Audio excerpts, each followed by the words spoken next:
rwose biruta arareba arambwira ati iyo urebye profile y'uyu mwanya ntabwo ntekereza yuko hari ushobora kugutsinda. Ati turashaka gutanga kandidatire yawe. Musumba nyakubahwa minisitiri, ibyo bintu nabyanga. Kandidatire yanjye u Rwanda rurayitanga, ndagenda mpiganwa n'abandi bakandida baturutse mu bindi bihugu kuri uwo mwanya. Ndumva hari abakandida barenze 7, ariko nyine akanama kigenga kakoraga evaluation ya za CV babonye n'abakandida basanga ndi uwa mbere. Yes, wabasize wawe wa kabiri kuri jewe namurushije amanota 30. Nkaho ndibuka yuko jise yuko igihe nari maze imyaka 2 mu wa gatandatu mvuga ko ntazasubira mu ishuri, natangiye kotsa imigati. Ntumbaze ngo amafaranga yo kotsa imigati wayakuye he yarangaye. Icyo nzi nuko ashobora kuba atararenze 100 y'icyo gihe. Akaba ari cyo gishoro. Ariko buri munsi isoko aho twajyaga mu isoko yitwaga Inzega hariya i Nyamagabe. Yes. Hamwe bajya bavuga ngo bamukubitiye hareba Inzega. Isoko ryabo kwa gatatu no kwa gatandatu. Nta munsi w'isoko ntungukaga amafaranga 100. Ayijana nkayagura amasaka. Nk'ubu kumva yuko nta banke kwicara ikavuga ngo ngo ntabwo ugiye nshobora kuguha inguzanyo keretse umpaye inzu ya garanti. Yego. Amabanke nadufashe ave muri ibyo ngibyo, arebe ukundi kuntu ashobora gukorana n'abaturage harimo innovation. Nageze muri BNL, amabanke y'ubucuruzi yose yo mu Rwanda ari masenyuka rwose, habaye aho abagabo n'imbaraga zikomeye cyane kugira ngo imicungire y'amabanke igaruke ku murongo. Wasangaga mu myaka ya za 2003 inguzanyo amabanke yatanze ziri hanze mu baturage atishyurwa arenga 40%. Banke zarambuwe karabaye. Kandi rero banke iyo yatangiye kugira inguzanyo zitagaruka zirenze 5%, ntabwo ibikiri igisubizo ku baturage, ahubwo igiye kuba ikibazo ku gihugu. Imirenge sako burya nayitangiye muri 2009, ariko nakubwiye vision nari mfite nuko nimara gukomera mu mirenge tuzayihuriza hamwe mu rwego rw'uturere ndetse no mu rwego rw'igihugu. Noneho zikagira banke y'ubucuruzi zishamikiyeho zose. Noneho umuntu uri mu murenge sako, umurenge hariho hose mu gihugu, agashobora kuba yacuruzanya cyangwa se koherezanya amafaranga n'undi mu murenge sako aho ari hose mu gihugu. Iyo niyo vision, kandi ndatekereza yuko BNL ari ikigenderaho. Ntabwo birarangira neza ariko biri mu nzira. Ibyo ni ibintu bitatu numva nishimira, kuko Perezida Kagame icyo gihe ndibuka ko yantumyeho abantu ariko n'ubundi ibyo najya gusaza utanduranije cyane.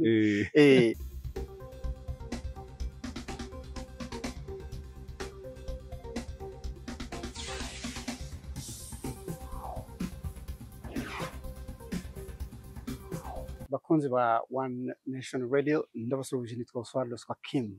Tugiye kuganira n'umutumirwa mukunda cyane, umuyobozi w'inararibonye, umuhanga mu by'ubukungu, yitwa Honorable François Kanimba. Mwamumenye ayobora banki mu Rwanda, mwamumenye ari minisitiri w'ubucuruzi n'inganda, mwamumenye avuga nawe ibikorwa bye yagiye akora akiri muto. Reka tuganire nawe. Honorable François Kanimba, twishimiye kwakira muri studio za One Nation Radio muri Sanga. Murakoze cyane. Yego. Amakuru yanyu? Turaho. Twibereye mu kiruhuko cy'izabukuru, ariko ntabwo tubayeho nabi. Mubayeho neza, biragaragara. Uko musaza niko mugenda muba bato. Murasaza nka divayi. Abantu benshi barabimbwira ibyo ngibyo. Ni byiza. Barabimbwira. Arega umuntu wakoreye igihugu kuriya muri ziriya mvune, ni byiza ko aruhuka. Iyo agiye mu kiruhuko rero ntekereza ko garuza cyagiye ataryoheje. Ahubwo ngo abanyamakuru nimwe musigaye munaniza, kuko nta cyumweru muba mutampamagaye. Honorable, igikuru nuko tukuganiriza mu buryo bugufasha kuruhuka. Ngira uko mbitekereza. Ugibona ko abarimu batajya basaza? Bahora bavuga buya. Abarimu ntabwo basaza kubera bahorana n'abato. Mind ihora iri ku murongo. ndagira ngo duhere ku bijyanye n'impinduka zagiye ziba mu bukungu bw'u Rwanda, impinduka muri politiki z'ubukungu z'u Rwanda, kuko u Rwanda nyuma ya jenoside yakorewe abatutsi rwari hasi, mu gitondo navuga ngo rwari ku mavi, kugira ngo rube ruraho ruri ibihugu biza kurwigiraho, hari ibintu bikomeye byakozwe, so mwatubwira bimwe mu by'ingenzi. Murakoze cyane. Nk'uko mubivuze, nyuma ya jenoside yakorewe abatutsi muri 1994, mu Rwanda habaye impinduka z'imiyoborere y'igihugu. Yego. Mu by'ukuri ibibazo byose n'ibintu byakozwe byose ushobora kubushyira mu ntuza mu ngofero y'imiyoborere. Ariko imiyoborere buriya ni ijambo rigari cyane, ushobora gusangamo ibintu byose igihugu gikora umunsi ku wundi. Yego. Hari rero ibintu navuga bigeze nko kuri 5 cyangwa 6 kuri jyewe. Yego. Mbona byarabaye umusingi w'umuvuduko w'iterambere tubona mu Rwanda mu gihe cyashize, ubu ngubu ndetse no mu bihe bizaza. Ikintu cya mbere ni ibyerekeye imicungire y'ubukungu bw'igihugu ishingiye ku bwisanzure mu bucuruzi. Mu bwisanzure mu bucuruzi bivuze iki? Ni ukuvuga yuko amategeko agenga ubucuruzi aha abanyarwanda ntawe asize inyuma, nta kuvuga ngo hari ubangamiye undi. Buri wese mu bushobozi bwe no mu myumvire ye agashobora kubona afite igihugu kimuha amahirwe yo kuba yakora icyamuteza imbere. Yego. Bitandukanye cyane nuko kera byari bimeze mbere ya 1994. Ngira ngo mu biganiro natanze muri iyi minsi nigeze kubabwira nk'impinduka zabaye mu byerekeye gucunga ifaranga, cyane cyane gucunga isoko ryo kuvunjisha. Sibyo? Hakira ni ikintu gikomeye cyane buriya, kuba twarashyizeho uburyo amadovize acungwa, hakajyaho isoko buri wese yibonaho mu bushobozi bwe, atari kuvuga ngo amadovize n'aya leta, nuyakenera urasaba uburenganzira ikigo cya leta gishinzwe kuyacunga. Mbere niko byari bimeze?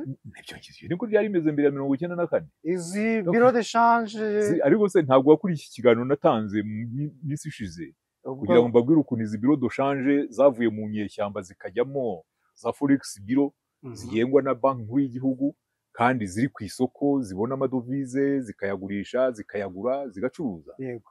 Urwo ni urugero rumwe ntanze. Ubwo mbere umucuruzi washakaga amadovize yajyaga muri leta, muri beneri. Beneri niyo yonyine yari ifite ububasha bwo kugena niba wowe ushaka gutumiza ibintu hanze yaguhaga ubwo burenganzira, kandi ufite biciye yego byacaga muri banki y'ubucuruzi mukorana nayo, ariko iyo banki y'ubucuruzi nta madovize banki z'ubucuruzi zari zifite kugira ngo zishobore guha abakiriya bazo. Yego, yego.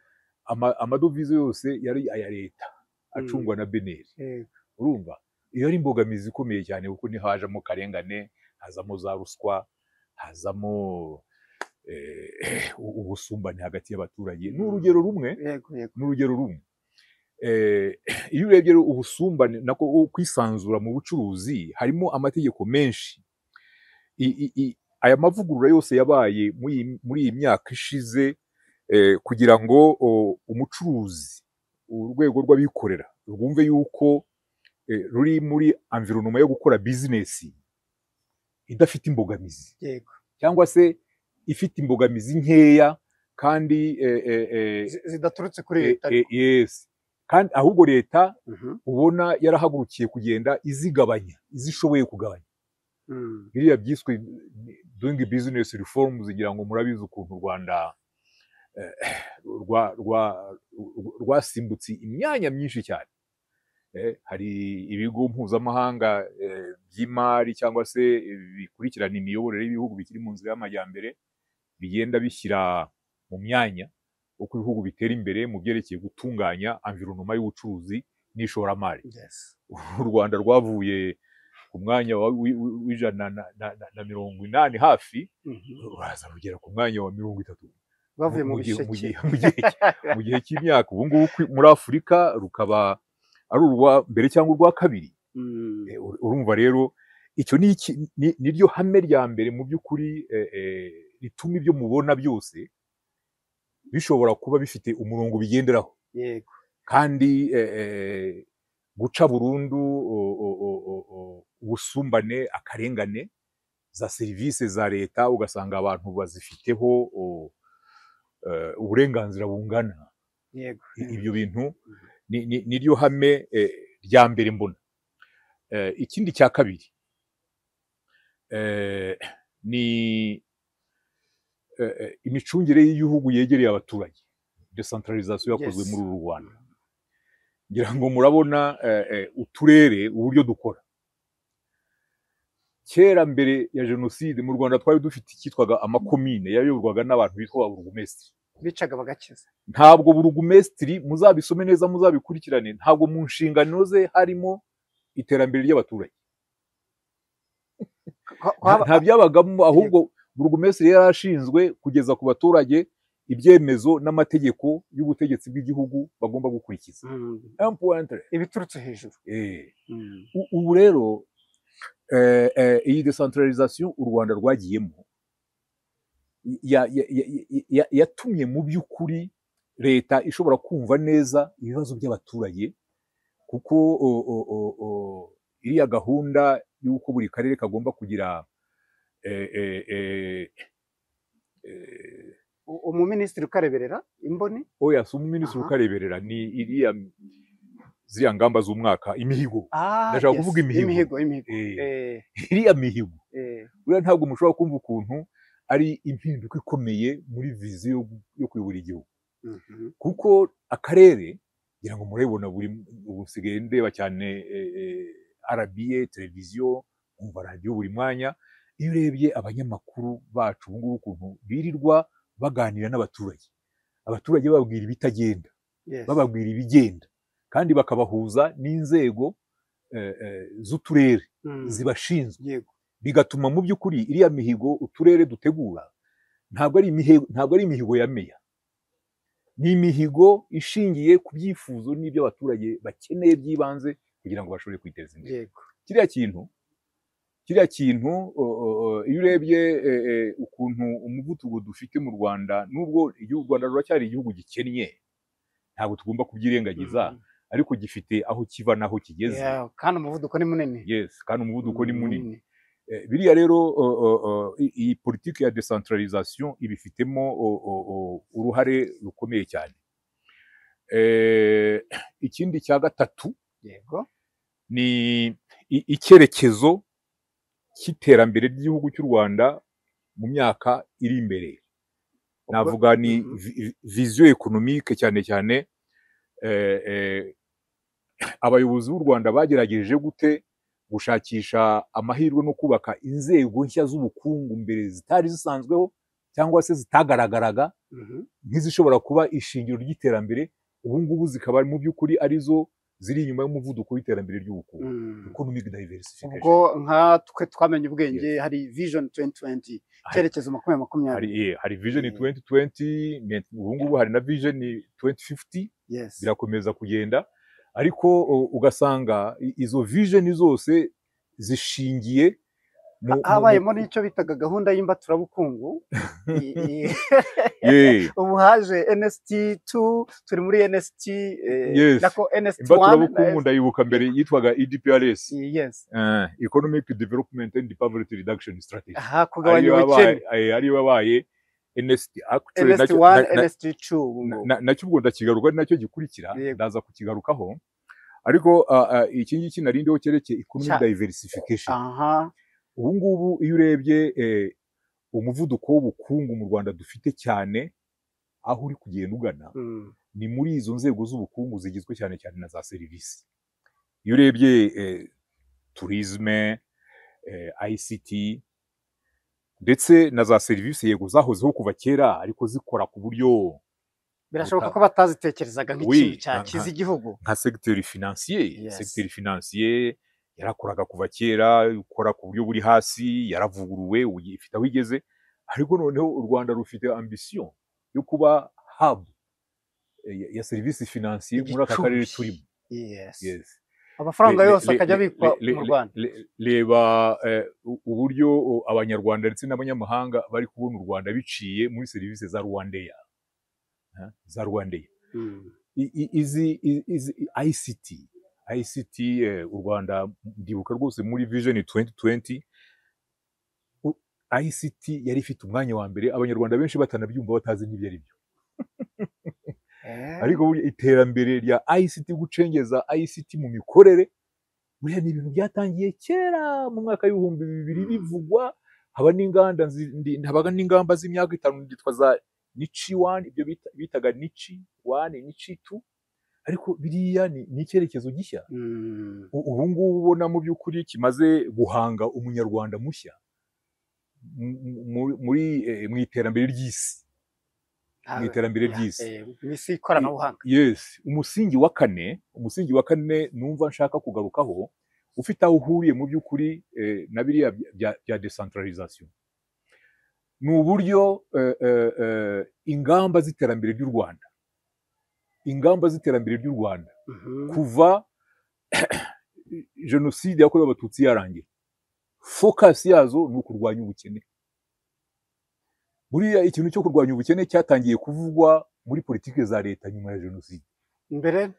Mbere hari ibikorwa abantu bavuga ati ni ibikorwa bya leta, amashuri arubakwa, imihanda irubakwa, ariko nta watekerezaga yuko abayobozi b'ibanze inshingano yabo ya mbere ari ukurwanya ubukene bw'abaturage bashinzwe kuyobora. Icyo kintu ngira ngo uyu muvuduko w'ubukungu ntabwo, yego hari abacuruzi n'abashoramari bari ku isonga, bahanga imirimo, bahanga ibikorwa, ariko noneho iyo urebye budget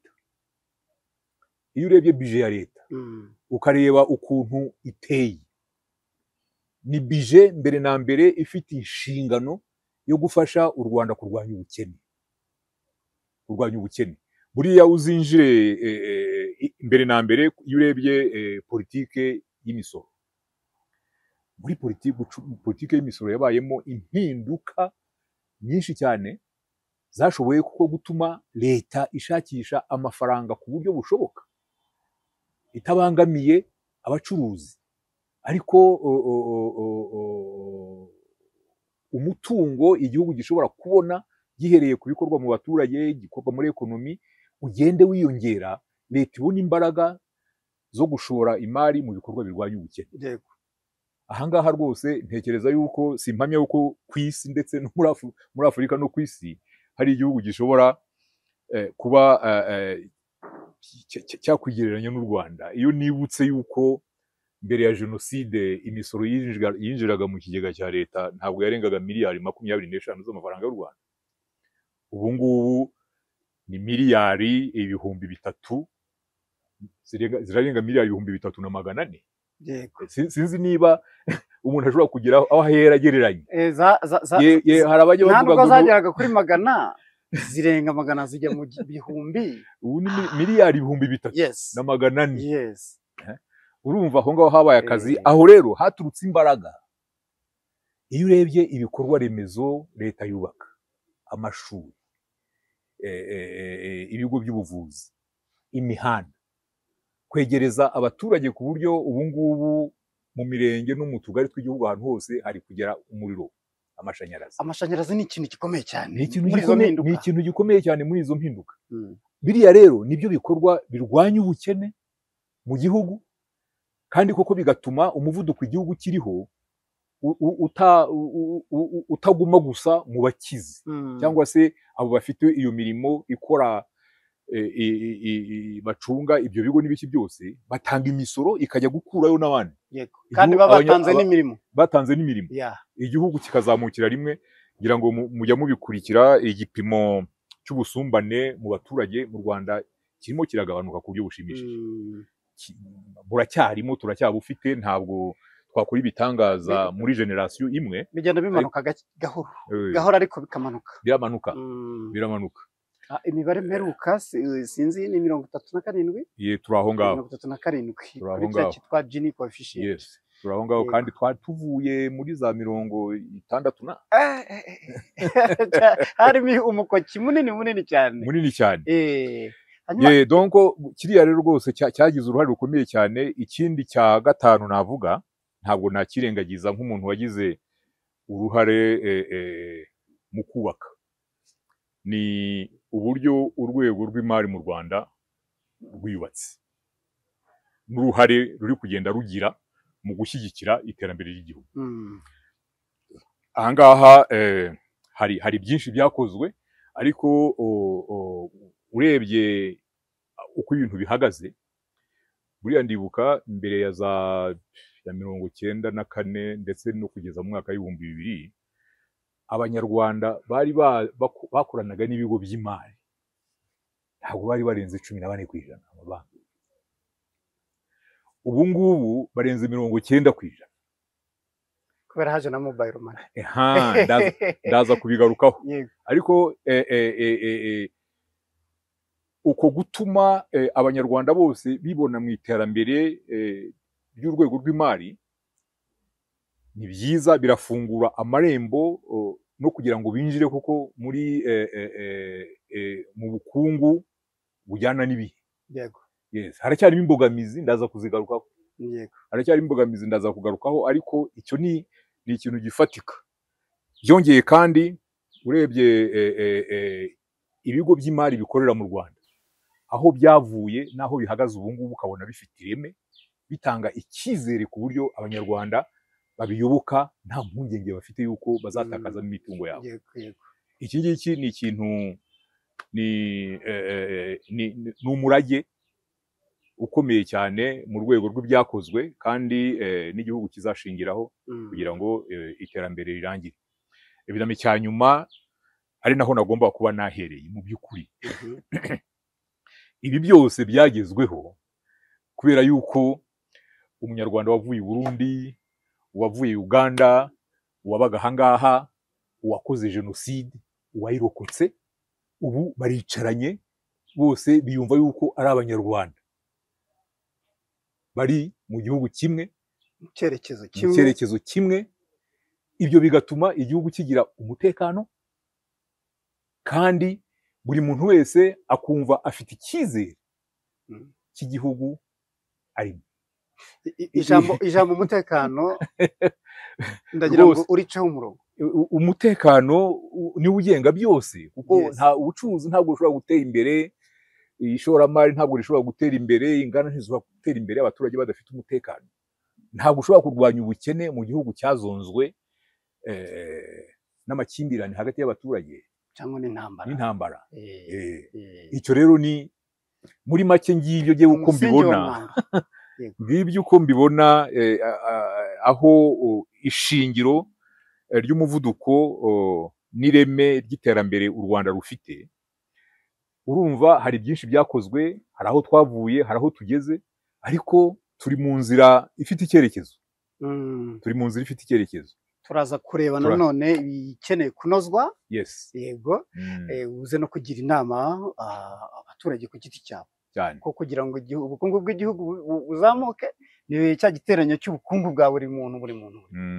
Mu kanya ukomeje ku mabanki n'ukuntu yiyongereye. Ndibuka rwose mu myaka itageze ku 10 turi kuba tuti BK izuzuza miliyari 1000 y'amanyarwanda ryari, ikiri munsi ya none ubu ngubu bakejeje amatiriyoni, miliyari 300. Yego. So ariko dufite banki z'amanyamahanga, banki z'inyamahanga. Njyewe nk'umuturage rw'imbi ndavuga nti izi banki iyo zibiza abanyarwanda ntekereza ko aribyo byari kuba byiza. Tuvuga tuti inyungu zivamo byanze bikunze bazijyana iwabo, tumara izo mpungenge ko hari amabanki yari ay'abanyarwanda yaguzwe n'ibigo by'abanyamahanga. Ariko burya rero banki ni iki? Banki ni ikigo cy'imari cyakira amafaranga y'abaturage, kikayababikira, kikayabacungira, ariko kikanabafasha kubona amafaranga bashobora gukoresha kugira ngo biteze imbere. Ibyo se iyo banki ari y'umunyarwanda cyangwa ari y'umunyamahanga gitandukaniye? Mu kuvuga ngo iyi banki ifite igihugu akamaro. oya twumva ngo bungutse amamiliyari menshi. birumvikana rwose ntabwo nkubeshya. Ndibuka yuko ndi muri banki nkuru y'igihugu igihe twavugururaga ibigo by'imari byakoreraga mu Rwanda, cyane banki z'ubucuruzi. Rwose ndi mu bayobozi bafashe iya mbere gushakisha mu rwego mpuzamahanga abashoramari mu mabanki babifitiyemo ubuzobere n'ubumenyi kugira ngo baze kudufasha kuvugurura imikorere y'amabanki mu Rwanda. Ibyo rwose nabigizemo uruhare, sibyo? Nuko icyahoze cyitwa banki komerciale y'u Rwanda yari iya leta n'abacuruzi bakeya, ubu ngubu urebye iri cyane cyane mu maboko y'abashoramari baturutse cyane mu mabanki yo muri Kenya, icyitwaga za ntuza za Bakari zavuyemo GT Bank, ifitwe abashoramari baturuka muri Nigeria. Hari n'abaje bashinga amabanki yabo mashyashya nka Access Bank, hariya nta ruhare u Rwanda rwagize. Ariko na Banki Populaire uze kwikomozaho, buretse ndaza kwikomozaho nayo. Jewe mu gukora ibyo ngibyo nari mfite na objectif, kuko naravugaga nti ni byiza kugira abashoramari b'abanyamahanga binjira muri iyi sekiteri, kuko ni sekiteri iyo igihugu gitera imbere kimaze kugira ubukungu bukomeye kibyara inyungu nyinshi zifatika. Izo nyungu rero urumva iyo zibereye 100% mu maboko y'abanyamahanga, umutungo uzajya hanze. Nge rwose nari narafashe target yuko capital nahoraga nabicunga, capital nyarwanda iri mu rwego rw'amabanki itagomba kujya munsi ya 50%. Aho naheraga ku mabanki yarakomeye, nabona nka Zambika, nabonaga ari banki nziza iri mu maboko y'abanyarwanda. Ni naho jewe nari nakuye icyemezo cyo kugira ngo ibyahoze byitwa amabanki y'abaturage, banki populaire, sibyo, zitatanye hirya no hino mu giturage, zihurize hamwe zivemo banki y'ubucuruzi y'abanyarwanda.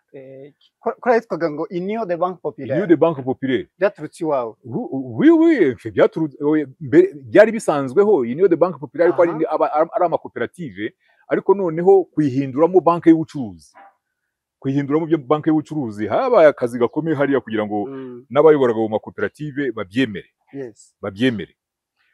So nari mfite objectif, ndanibuka rwose yuko n'abateranirije i Murambi abantu bayoboraga amabanki y'abaturage mu Rwanda yari hafi 145.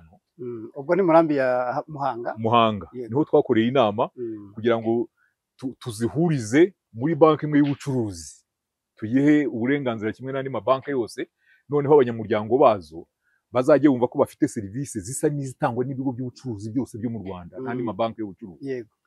Hari ababirwanyaga, ariko icyo gihe guverineri yari afite ubushobozi bwo kugira ngo abumvishe aho inyungu z'igihugu zijya kandi abibategeke. Byarakunze turatangira.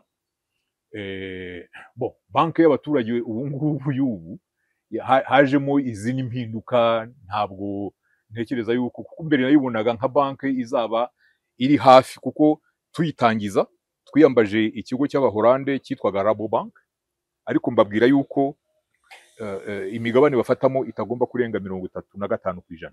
65% igomba kuguma mu maboko y'abanyarwanda.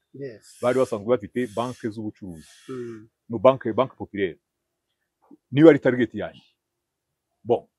Byagenze gute nyuma aho mviye muri banki nationale y'u Rwanda, habaye izindi changement zabaye guhuza banki populaire na igice kimwe cya BRD, hanyuma hakazamo na KCB ya banki yo muri Kenya igashyiramo imigabane. Iyo objectif yarahindutse, ariko nubwo yahindutse, toujours preoccupation yuko abanyarwanda bagomba gukomeza kugira imbaraga. Buriya na objectif yo dushyiraho imirenge sako. Imirenge sako iyo gahunda nayitangije mu mwaka wa 2009. cyane cyane nuko nabonaga urwego rwa microfinance rwari rwatangiye nabi, za COPEC zateye abaturage batakazamo amafaranga menshi barabiba, mbona hashobora ndetse tudakoze attention abaturage bashobora gutera icyizere urwego rw'imari. Fata icyemezo twumvikana na leta yuko dushyiraho imirenge sako, ibigo by'imari riciriritse ariko leta ifitemo uruhare, abaturage ntibumve yuko ari abacuruzi nk'uko byari byatangiye mu makopek baje kubahamagara ngo babazanire amafaranga batangire baha inguzanyo. Imirenge sako ivuka, jyewe nari mfite vision yuko imirenge sako nimara gufata mu rwego rw'imirenge nayo nzayihuriza hamwe mu rwego rw'igihugu, ikaba banki y'ubucuruzi ikomeye y'abanyarwanda. Rero numvaga muri iyo vision ari iyo banki izava mu mirenge sako, ari banki yavuye mu makoperative yo kubitsa no kuguriza banki populaire z'abanyarwanda, n'andi mabanki mu Rwanda yari agikomeye nka banki do Kigali cyangwa se banki rwandaise de développement. Numvaga byanze bikunze capital muri secteur financier mu cyerekezo cyanjye ntabwo yagomba kujya munsi ya 50%. Ubu ngubu sinzi aho ihagaze neza. umuntu yakora evaluation akabibara, ariko that was my vision. Kuva Bank of Kigali ifite menshi cyane kandi ari y'abanyarwanda 100%, iyi ntego yawe ntekereza ko yagezweho. Ni ukubireba neza, umuntu akongera akabibarura, kuko hari n'abanyarwanda kame mu bagenda na ziriya banki zindi z'ubucuruzi bagenda bafatamo imigabane. Ubu ngubu nko muri I&M Bank ibyo bambwira nuko umushoramari witwa Gatera Egide afitemo shares zifatika. Donc ntabwo ari, hari n'izindi banki nazo ntekereza abanyarwanda bashobora kugenda bafatamo shares. Honorable François Kanimba, tukivuga kuri Bank Populaire BPR, nizo mpinduka zaje zikaba ari wowe wazitangije. Hari abantu bavuga bati twagombaga kuba abanyamigabane muri BPR, none ngo imigabane yabo ntibaza aho iherereye, ubwo se baba bazateruye? Rwose icyo kibazo ndatekereza yuko kiri kujya mu buryo. Muri uyu mwaka Banki Populaire yijihije imyaka 50 imaze. Ishami rya mbere rya banki y'abaturage ndumva ryaravukiye ahantu mu murenge n'uko ari we hariya muri Kibungo, murenge wa Ruramira. Uhashize imyaka 50 abaturage nyine bazibonagamo, bumvaga yuko ari izabo. Nanjye muri iyo initiative nari mfite, n'ubundi nashakaga ntabwo nari mfite igitekerezo cy'uko izo banki ziva mu maboko y'abaturage bazishinze. Bagomba kugira imigabane mitoya zikaguma iruhande rwabo, ariko zikinjira mu mikorere igezweho y'amabanki na serivisi zitanga, kugira ngo ze gutandukana na serivisi zitangwa n'ayandi mabanki y'ubucuruzi akorera mu Rwanda. Ndumva rero kuva Rabobank yinjiramo na Rabobank ikazagurisha imigabane yayo ikagurwa na KCB, toujours ndumva igitekerezo cy'uko abanyamuryango ba Banki Populaire imigabane yabo irazwi, ntabwo ndetse ubu ngubu yongereye agaciro. Hari abanyamuryango bamwe bifuza kuba imigabane yabo bayigurisha. Icyo gihe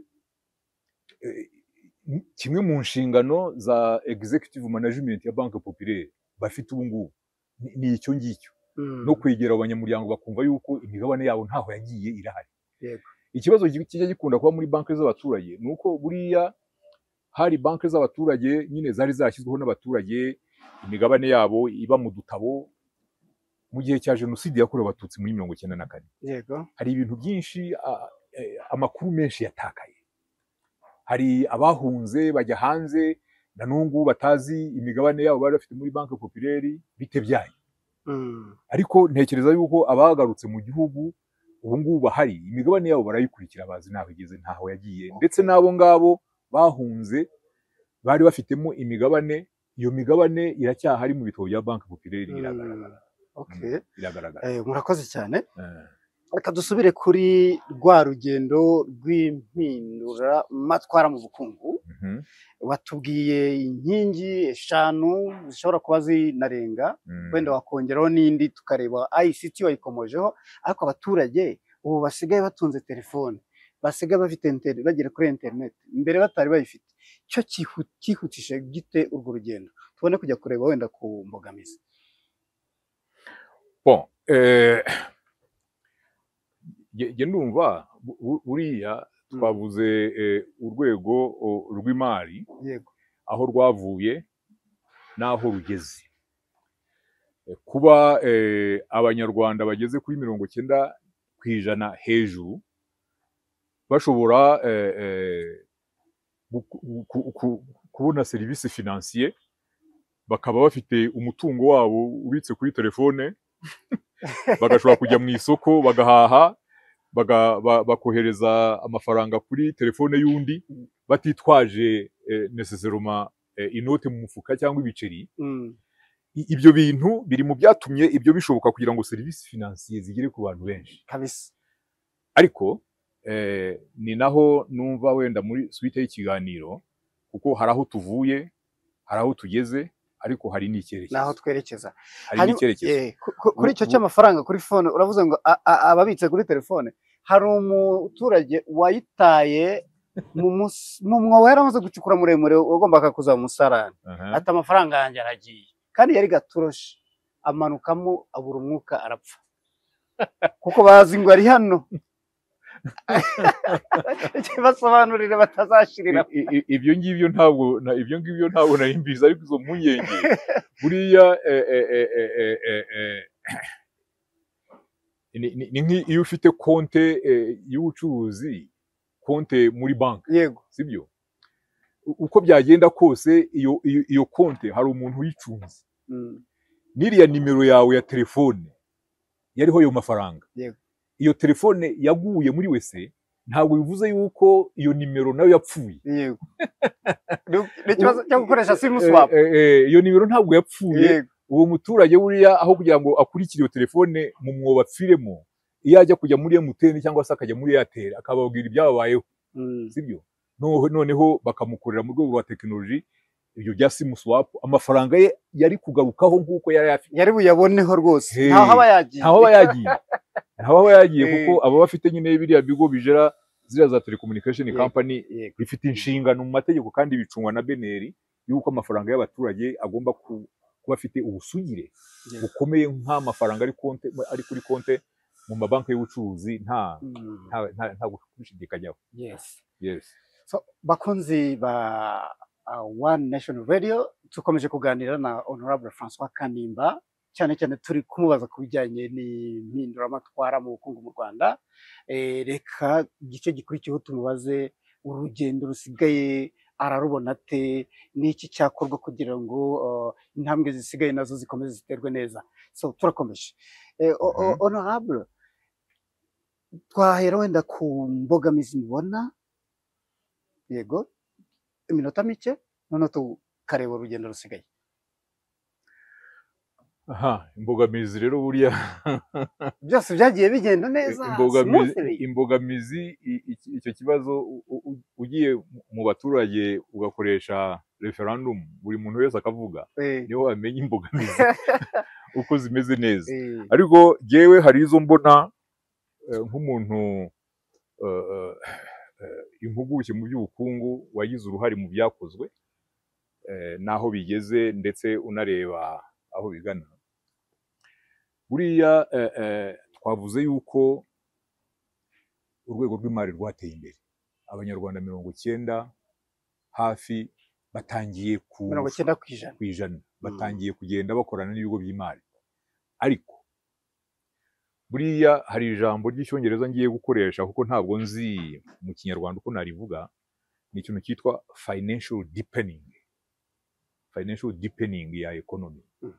Ni ukuvuga koko ese koko ekonomi y'igihugu iri gushinga imizi ku buryo bujyanye na secteur financier uko iri gutera imbere. Aho ngaho turacyafite urugendo rwo gukora. Kimwe mu bipimo, ndetse ni nacyo gipimo cyangombwa umuntu aheraho kugira ngo amenye aho ekonomi igeze muri financial deepening, ni ukureba ufashe umusaruro w'igihugu ukungana, noneho ugafata inguzanyo zitangwa n'ibigo by'imari mu baturage, ukagabanya izo nguzanyo ugabanije n'umusaruro mbumbe w'igihugu. Icyo gipimo mu bihugu byateye imbere biriya develope kiri hejuru cyane y'100%.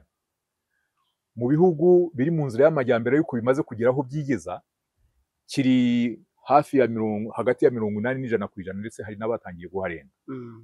Ariko mu bihugu bya Afurika ikiyubaka bigihanganye no kuzamura ku buryo bufatika abaturage, abenshi turi munsi ya 20%. Mu Rwanda tugomba kuba turi hafi 25%. Urumva urugendo rugisigaye. Amafaranga atangwa nk'inguzanyo, ni ukuvuga ngo ziriya za serivisi tuvuga ngo ziri kugera ku baturage ni serivisi ziri basic, kuvuga ngo nshobora mfite konti, umuntu yanyureza amafaranga n'ibiki, ariko se mfite amafaranga yo gushora mu buhinzi bwanjye uko mbishatse, ku buryo umusaruro wanjye wiyongera ukajyana koko n'umuvuduko w'uko ubukungu bw'igihugu buri gukora. Iyo urebye nk'imijyi yacu iri gutera imbere, ariko iyo winjiyemo ukareba n'imibereho y'abaturage mu makaritsiye periferike, usanga abaturage benshi baracyari muri informal sector. Usanga imikorere yabo n'imibereho yabo, nubwo bari mu bikorwa by'ubucuruzi cyangwa se by'iterambere, ariko ntabwo iterambere ry'ibyo bikorwa byari byashinga imizi rishingiye n'uburyo abo bantu bakorana n'ibigo by'amabanki, kugira ngo koko amafaranga amabanki ari kohereza muri ekonomi azamuke ku buryo bwihuse bujyanye n'umuvuduko w'iterambere ry'ubukungu. Ni inzira ndende, ntabwo mpamya yuko hari solution miracle, ariko kugira ngo biterwa n'ingwate, basaba ingwate. Uriya muturage wicururiza ka butike nta ngwate afite. Si icyo cyonyine, icyo nacyo nicyo ubwo turaza kureba mu bigomba gukorwa kugira ngo bigende bikemuka. Ariko yewe hari ibintu bibiri bigomba gukorwa nka principe. Igihe ubuhinzi bw'u Rwanda buzaba butaragera ku iterambere rifatika ku buryo umuturage wese yakumva yuko ari guhinga nk'umurimo w'ubucuruzi, adahingiye gusa kuramuka. Akenshi ugasanga n'umusaruro we nta nubwo atuma ashobora kurya neza, babitangira kubirya bitarera. Urumva, aho rero hari akazi gakomeye kugira ngo abahinzi borozi bacu bakomeze bagende. Harimo benshi bari kugenda bavamo, ariko hari cyari inzira ndende kugira ngo baze bava muri iyo mikorere iri informal, binjire koko mu buhinzi bworozi buri formal.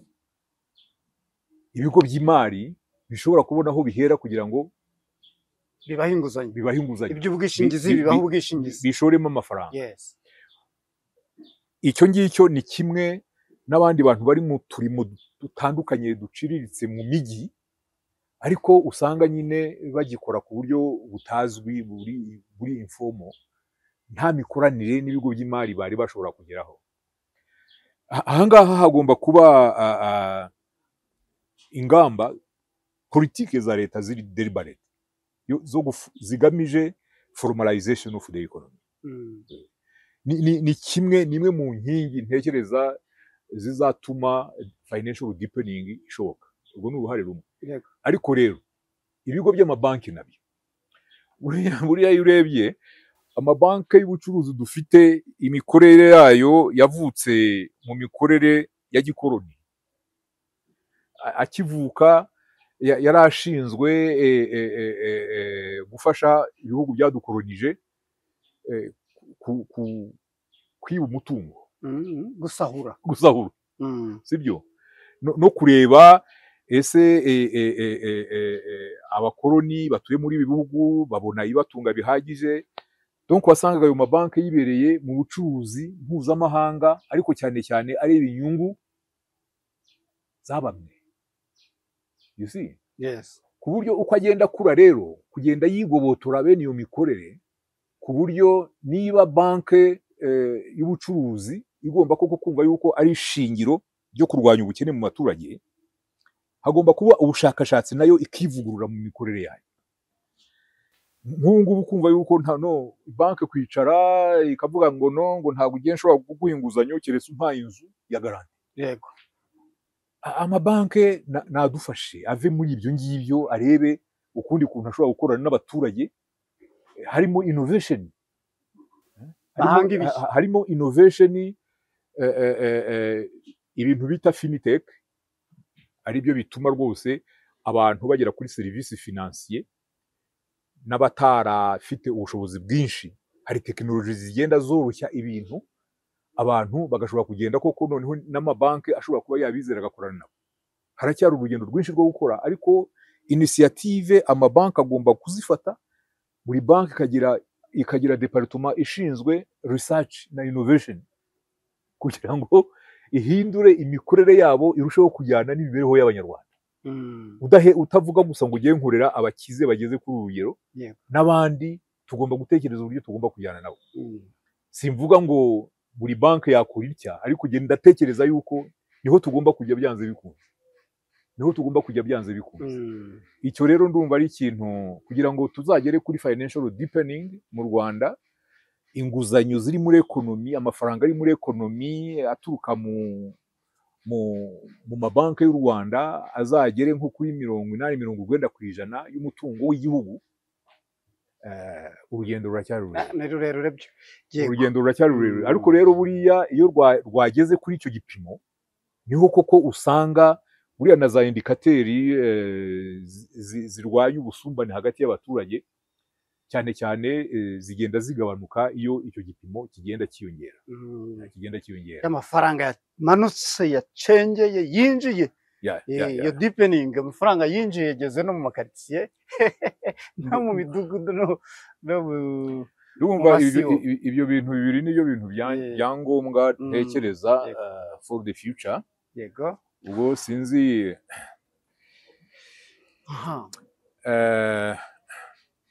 hari cyangwa reka nkureke maybe wongere ubaze. Nta kibazo, reka wenda mbaze kimwe cya rusange, ubundi tujye mu bibazo bigufi n'ibisubizo bigufi.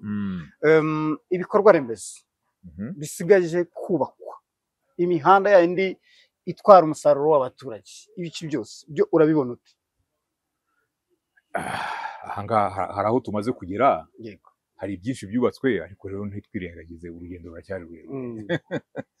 Urugendo ruracyari rurerure. Genda tekereza yuko mu myaka myinshi iri imbere imari ya leta igice kinini kigomba gukomeza kikajya mu bikorwa remezo. Uko bakora imihanda y'ibitaka iriya bita feeder roads, ikaba ari ibitaka, bakayitsindagira igahenda, ariko imvura iyisenya hadashize n'umwaka. Biriya bintu ntabwo bihombye igihugu kurusha ko bashyiramo kaburimbo. Simpamya ko bihombye igihugu ko mutera nk'uko bivuga, ariko ntabwo ubikora atyo ntabwo aba atagize kugira ngo biragaragara ko afite umutima mwiza, ariko abisenya vuba. Ariko ikigaragara ni uko umuvuduko w'imihanda ikomeye iragenda yiyongera mu bwinshi, kandi no kuyisaranganya mu gihugu hose, atari mu mijyi gusa. Biragaragara yuko hari icyerekezo tugomba kujyamo, ariko yifo kugikomeza kigakomeza kijya muri urwo rwego. Hanyuma uri umuhanga mu by'ubukungu, gutwara abantu n'ibintu bigira ruhare ki mu kwihuta kw'iterambere ry'ubukungu? Ubaza amasaha abantu bamara ku byapa, ijambo n'irya. Ugize neza kumbaza icyo kibazo, cyane ko kijyanye na politike guverinoma yatangiye gushyira mu bikorwa yo koroshya ingendo z'abaturage mu mujyi wa Kigali.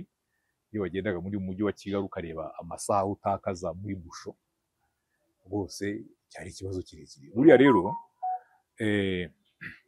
transport ni serivisi igira uruhare rukomeye cyane muri competitiveness ya ekonomi y'igihugu, kuko nta gikorwa na kimwe cy'ubucuruzi kidakoresha transport mu mafaranga gishora kugira ngo gishobore kugira icyo gisarura. ari transport y'ibintu, ari transport y'abakozi, ari transport y'abantu muri rusange. Urumva rero transport ishoboye koroha abantu ntibayitakazeho igihe kandi n'ibiciro byayo bikagenda bifite aho bigana, byanze bikunze bigira ingaruka nziza mu gushyigikira umuvuduko w'iterambere ry'igihugu. Kuko abantu bari mu bucuruzi biraborohera gukora ubucuruzi kubera serivisi za transport zateye imbere. Ibyo ngibyo nta kubishidikanyaho. Ari imvugo y'Abongereza ivuga ngo time is money. Yes. Wayisobanura abakurikiye One Nation Radio. Igihe ni amafaranga. Kuko hari abantu bumva yuko rwose kugenda kicarira ahantu akamara amasaha n'amasaha ntacyo bitwaye.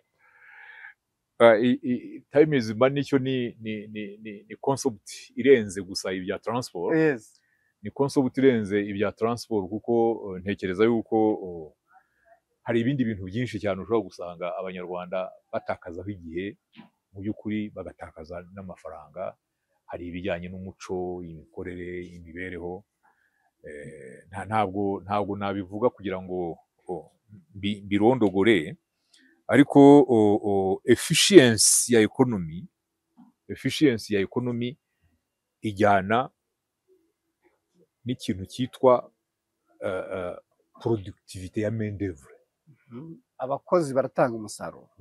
Productivité ya main d'œuvre buriya ndaza no kukigeraho kuri vision yo guteza imbere inganda mu Rwanda nubwo hari aho tugeze. Buriya iyo ugereranije, ndibuka nkiri muri minisiteri y'ubucuruzi twajyaga tubibara tugasanga u Rwanda rwari mu bihugu byo mu karere wasangaga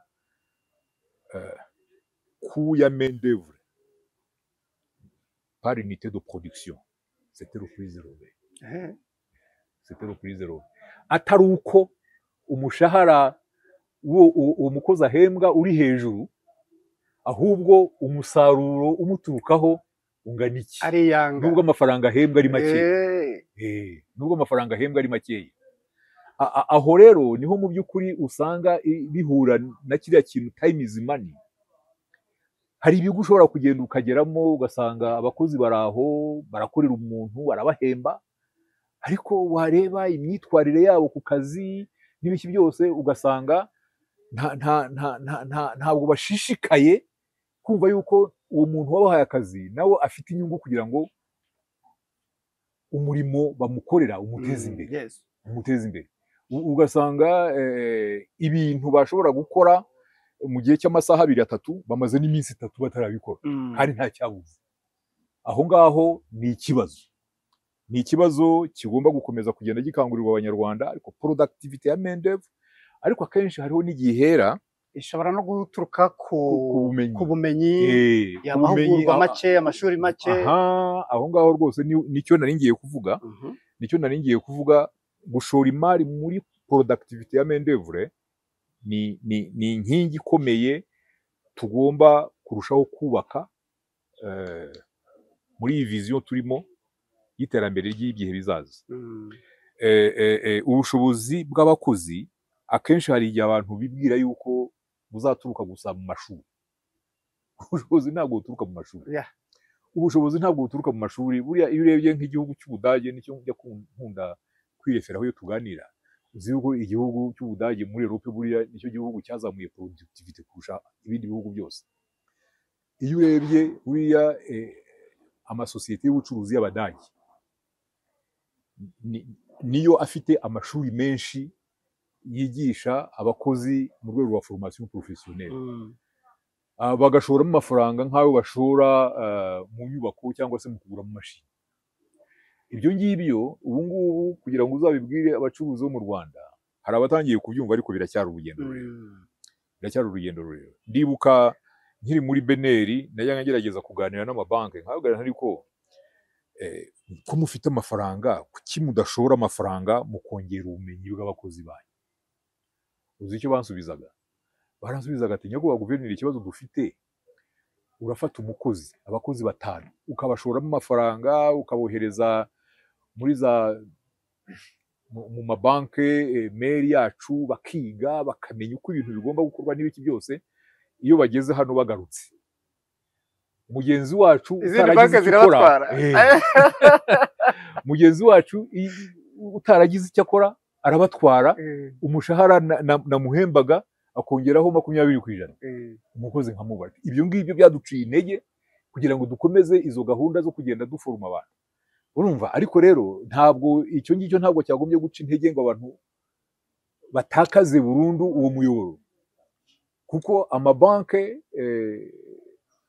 y'ubucuruzi ndetse no mu zindi nzego z'ubukungu, abacuruzi, ibigo bikomeye biri kumwe bigomba noneho gufatanya, sibyo, bikagira za porogaramu zo kongera hari n'ibyimana stage maze bikimana academic internships. Urumva, aho ngaho ndatekereza yuko ni gap tugifite mu mikorere yacu, aho abacuruzi, ibigo bikomeye byagombye kugira uruhare rufatika muri formation professionnelle kugira ngo bongere umusaruro w'umukozi, bishingiye ku bumenyi, ku myumvire no ku bushobozi bamuha, kugira ngo ashobore gukora. Icyo kintu ni ikintu gikomeye cyane, ubu turakivuga gutyo, ariko niyo base ituma, urabona nk'ubu ngubu inganda z'u Rwanda umuntu yagira ngo zimaze gufata umuvuduko mwiza, zateye imbere, ariko aho zigeze ubu ngubu ihangana, ubushobozi bwo zifite bwo guhangana n'ibicuruzwa bisa n'ibyo bakora biturutse hanze, kuko u Rwanda ni isoko rifunguye. Ntabwo guverinoma y'u Rwanda izabuza abacuruzi kujya kuzana imyenda mu Bushinwa, muri Turiki, cyangwa se kujya kuzana n'ibindi bicuruzwa, ibikoresho byo mu bwubatsi, nubwo dufite inganda zatangiye kubikora. Inshingano ya mbere na strategy, ingamba za mbere leta igomba gufatanya n'abo bacuruzi, ni ugushaka ubuntu bongera competitiveness y'izo nganda. Competitiveness y'izo nganda irimo ibintu byinshi. Icya mbere nicyo navuze, ni ikijyanye na productivity ya main-d'œuvre. Icyo rwose ni kimwe cy'ingenzi, abakozi bashoboye kandi bashobotse. Ariko rero hari n'ibindi byinshi. Honorable, niba twageze kubirebana n'inganda, ko hari izo ubona noneho zisondeka products zazo zikaba ari ibintu rwose bijajaritse, kandi ukabona ko bisa nkaho ari ubushake bwa ba nyir'inganda. Ariko se ubwo ngubwo umunyenganda ukora atyo, we vision ye ni iyi? Arumva azakomeza kubaho? Yari nizo baherutse gufunga zazegaga ibintu by'ibinyobwa. Biriya ndumva biriya ntawo yadutera igihe, ntabwo twabiheraho ko muri reference tuvuge ngo hakwiye gukorwa iki, kuko biriya ni dérapage complètement. Umuntu wese ushinga uruganda, ntekereza yuko vision aba afite n'icyerekezo, ni ukugenda yagura ku buryo bushoboka isoko rye, atari mu Rwanda gusa, no mu mahanga. No mu mahanga, kuko buriya urebye inganda nyinshi zigenda zishingwa hano mu Rwanda, abenshi ntabwo bareba isoko ry'u Rwanda, bareba isoko rya Eastern DRC, Burasirazuba bwa Repubulika Demokarasi ya Kongo. Uburundi butarafunga imipaka, buriya hari n'izo nganda zari zifite isoko rinini cyane mu Burundi, ariko rizagaruka ririya, ntabwo ntekereza ko ari Burundi. Ariko urumva, kugira ngo izi nganda dufite zizakure, bizashingira yuko ziba more and more competitive, kugira ngo ibicuruzwa zigeza ku isoko ari mu gaciro n'ubwiza bwabyo, zihangane n'ibicuruzwa biva ku isoko bituruka hanze. Aha rero niho ntekereza muri buri rwego rw'ubukungu abacuruzi barimo bagomba kwicara bagatekerereza hamwe, noneho bakareba leta yabafasha iki, leta yabafasha iki kugira ngo barusheho kuba more competitive. Ufashe nk'abari muri agro industry, ni urugero mfashe, hari byinshi byakorwa kugira ngo competitivity y'ibicuruzwa bishingiye ku musaruro uturuka mu buhinzi byiyongere. Ubu bidahari kubera imbogamizi nyinshi bafite, kubera yuko nka value chain ya agribusiness itarubakwa ku buryo buhagije kugira ngo usange umuhinzi, umuntu ukora transport, ufite uruganda, noneho n'ubicuruza ku isoko ari mu Rwanda ndetse no mu mahanga, bakore nk'umuntu umwe, bafite umuntu bahuza, noneho bagakorana yego. you see. Mm. Ubwo nibwo buryo bwo kongera competitiveness, ni ukubaka icyo bita value chain, uruhererekane nyongera gaciro. inyongera agaciro. Yego. Ni ikintu cy'ingenzi ubu nacyo kigezweho ari ku isi, ari no muri Afurika, burya no mu rwego rw'isoko rusange rya Afurika, Continental Free Trade Area. Focus ubu ngubu ni ukureba value chain twakwibandaho, zishobora koko kuba ishingiro ry'iterambere ry'inganda muri Afurika nizihe. Nizihe. Yeah. Natwe uwo murimo mu Rwanda turacyawufite. Turacyawufite wo kureba neza izi nganda ziri kwimajinga ni muri za secteurs zihe, noneho izo twafasha mu kongera uburyo zihangana n'ibicuruzwa biva mu bihugu byo hanze, dushingiye kubaka urwo ruhererekane, value chain industry. Hanyuma icyo ni ikintu gikomeye cyane. Yego, murakoze. For the future. Honorable, mukiri ministre w'ubucuruzi n'inganda, ni irihe tafari mwishimira mwashyize ku iterambere ry'inganda mu Rwanda? Made in Rwanda. Made in Rwanda. Made in Rwanda rwose, ntabwo ariyo nahimbye, ari politiki ya guverinoma, ariko nagize uruhare cyane rukomeye mu kuyisobanurira abaturage no kuyumvisha ko bayumva se nk'imyenda, bayumva nk'imyambaro. Ubundi yatangiye cyane cyane dutekereza inganda zikora imyenda, ariko buriya muri strategy ingamba twateguye yo guteza imbere Made in Rwanda yarimo inganda, inzego z'ubukungu nyinshi, inganda twegereye tukareba tugasanga zikurikije principles no kuzifasha kugira ngo muri logique ya Made in Rwanda ibicuruzwa byinshi twakuraga mu mahanga bishobore burushaho gukurikizwa gukorerwa mu Rwanda. Twasanze mu gihe kitari kirekire byaratumaga igihugu gishobora kubika amafaranga arenga miliyoni 450 z'amadolari kuri balance sheet ya trade balance. Yes. Mu nzego z'ubukungu nyinshi zitandukanye. Ubu rero icyiza nuko Made in Rwanda kamemu abanyarwanda bamaze kuyumva, nubwo bagifite ibibazo binyuranye kugira ngo bakomeze bahangane nayo. Ni principe leta igenderaho, abacuruzi bagenderaho, ndetse na henshi iyo bashaka kuganira na leta hari igihe bayivuga. Bati twebwe rwo turi muri logique ya Made in Rwanda, ariko mudufashe dufite imbogamizi nizi kugira ngo turebe ukuntu nyine twakongera ubudahangarwa n'ubwiza bw'ibintu dukora kugira ngo turusheho guhangana ku isoko. Yego. Yes. Hanyuma Made in Rwanda icyo ni kimwe. Yego. Icya kabiri, kamemu nta kwibagirwa buriya izi industrial zones cyangwa se free, nibyo nari ngiye kuvuga. Buriya izi industrial park mu Rwanda dufite 9. Ziri industrial park zagiyeho ndi muri ministere, twidentifia rwose mu bice byose binyuranye by'igihugu aho zigomba kuzubakwa. Ubutaka turabubukinga, twexpropriate abaturage, noneho dutangira no gushyiramo ibikorwa remezo.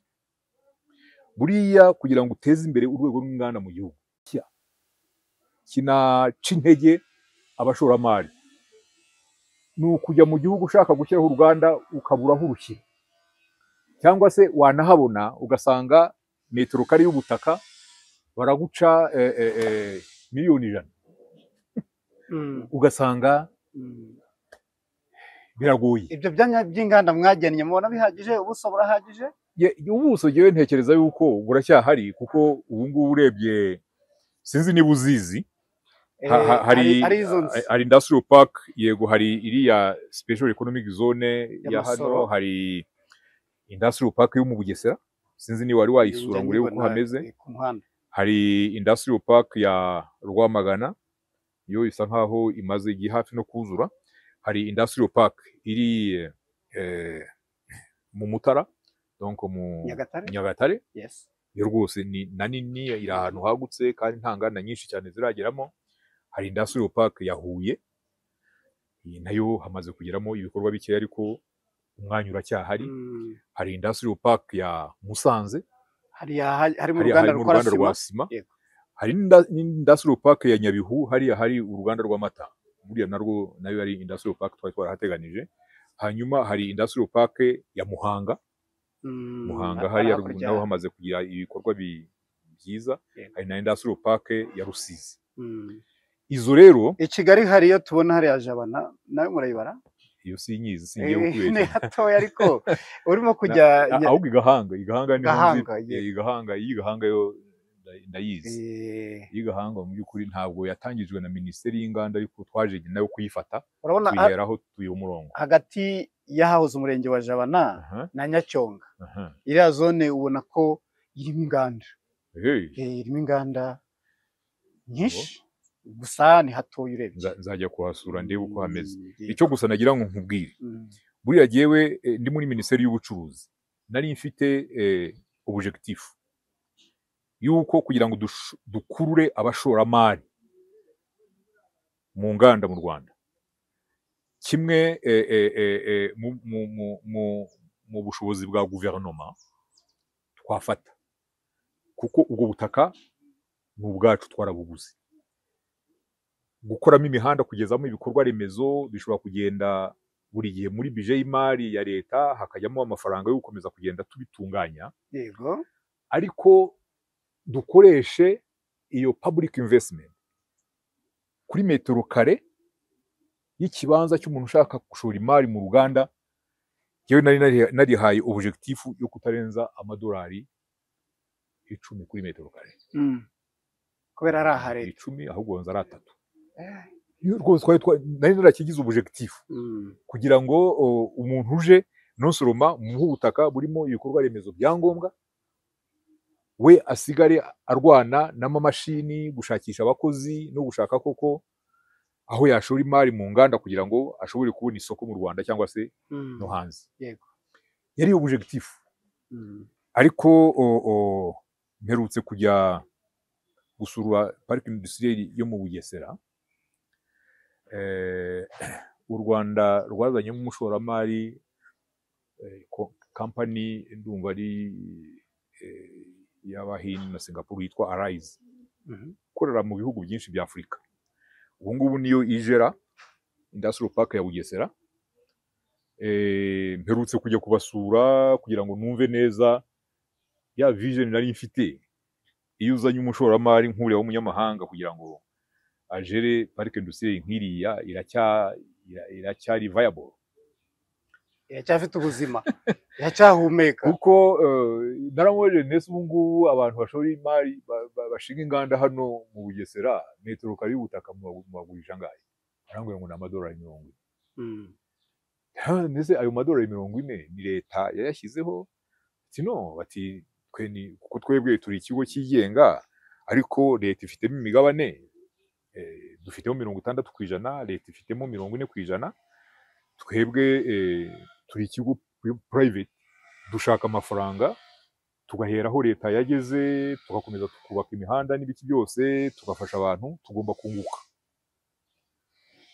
So simbirwanya, ariko nasanze bihabanye, nasanze icyo kintu gihabanye n'iyo vision twari dufite, kuko hari abanyenganda b'Abanyarwanda bakiya naganiriye nabo bubatseho n'inganda, bambwira yuko iyi iri mu mbogamizi za mbere bafite. Yes. Kandi y'amafaranga iri mu mbogamizi za mbere bafite. Urebye ruku y'ubutaka muri ya industrial park ya Bugesera, hari abashoramari b'Abanyarwanda bake cyane bashobora kuhigondera. Ubwo n'abanyamahanga nabo bazaza bigura intege, kwa guhanga imirimo bigende bigura intege, imisoro gutyo. Icyo kibazo rwose nakiganiriye n'abayobozi bamwe muri iyi minsi kugira ngo numve neza, kuko ifo kubireba neza. Yego u Rwanda kubera ibyiza byinshi na environment yo gukora business twashyizeho ikurura abashoramari irahari. Hari abashobora kuza n'ubwo ubutaka buhenze bakemera bakabugura bakajya, ariko ifo no kureba Abanyarwanda se bafite ubushobozi buringaniye, turi kubafasha kugira ngo nabo binjire koko muri urwo rwego rw'inganda, tuborohereje ibiciro by'ubutaka nk'uko twari twarabishyize mu ngamba Okay. igihe kirekire. Urakoze kugira ngo tutabutwara igihe kinini, Honorable François Kanimba, reka turebe noneho igihe mwari muri Benin. Ni irihe tafari iyo musubije amaso inyuma mwishimira ko mwashyize ku iterambere ry'imari mu Rwanda? Ariko icyo kibazo sinzi niba wakurikiye ikiganiro nacishije kuri RBA. Nakurikiyeho igice gitoya. Password. Yego. Rwose kugira ngo uzagisobanukirwe neza, wumve igisubizo neza, icyo kiganiro nushaka ndanakikohereza, ndagifite kuri telefone. Duhe natwe kuri One Nation Radio. Ariko navuze ibintu bitatu. Yego.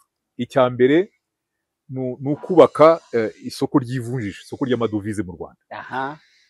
Tukavurura imikorere yari isanzweho, abantu bakumva yuko amadovize atari aya leta, amadovize n'ay'abaturage. Bakora ibishoboka byose kugira ngo bayabone, bayinjize mu gihugu. Ntabwo byaba byumvikana yuko nahinga nkeza avoka nkazijyana Dubai nkabona amadolari, nayazana ukambuza kuyashyira kuri konti yanjye ngo ninyakenera nzayakoresha uko mbyumva. Kera twari dufite abantu nk'abo bajyana ibintu mu mahanga, ariko bayazana nyuma kugira ngo bazajye kuyasaba muri Benin bagiye guhaha bakayabimba. Urumva yari imbogamizi ikomeye cyane. Yego. Amadovize ntabwo ari aya leta, amadovize n'ay'abaturage. Nicyo twakoresheje kugira ngo twemerere abanyarwanda kugira amadovize, amakonti yabo andovize. Ibyo byatumye abacuruzi benshi bakomeye bo mu Rwanda bose bacuruzaga amafaranga yabo bayabika hanze, kubera yuko bari bazi yuko nibakenera amadovize kujya kuyasaba muri Benin bayabone, ahabwa abantu ku buryo budafite umurongo ugaragara. Corruption, irondakoko, ubusumbane. Icyo mwari mwana kidusobanuriye. Icyo ngicyo nicyo rwose ntekereza nubatse, cyahaye fondasiyo ikomeye cyane système financier uko mubona iri gutera imbere hano mu Rwanda. Icya kabiri ni ugusubiza amabanki y'ubucuruzi ireme. Nageze muri Benin, amabanki y'ubucuruzi yose yo mu Rwanda arimo asenyuka rwose. Habaye aho abagabo n'imbaraga zikomeye cyane kugira ngo imicungire y'amabanki igaruke ku murongo. Wasangaga mu myaka ya za 2003 inguzanyo amabanki yatanze ziri hanze mu baturage atishyurwa arenga 40%.